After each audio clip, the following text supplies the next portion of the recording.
প্রথমে এটা চেক করে নি। আম্মু দাঁড়াও, এর ভিতর বিষ আছে। লামিয়া তুমি কিভাবে জানলে এর ভিতরে বিষ আছে? আম্মু তুমি যখন এটা গুলাচ্ছিলে তখন আমি দেখি রং বদলাচ্ছে। লামিয়া এটা কিভাবে হতে পারে? এর ভিতর বিষ কোথা থেকে আসলো? এখনই জানা যাবে এর ভিতর বিষ কোথা থেকে আর কিভাবে আসলো। দাঁড়াও, সরো, তুমি আমার পর মিথ্যা অপবাদ দিচ্ছ।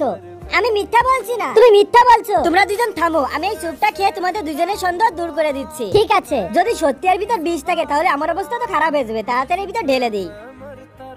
চলো বাচ্চারা, এবার আমি স্যুপটা খাচ্ছি। আম্মু দাঁড়াও, আম্মু খেও না তুমি এটা। দেখছো আমি খেয়েছি, আমার কিচ্ছু হয়নি। আরে আমার পেটে ব্যথা করছে কেন? আম্মু তুমি ঠিক আছো তো? লামিয়া আমাকে মাফ করে দিও, আমি বুঝতে পারিনি যে সত্যি ওর ভিতর বিষ থাকবে। আম্মু তুমি ওঠো, চলো আমি তোমাকে হসপিটালে নিয়ে যাচ্ছি। খুব সুন্দর কাজ করেছো।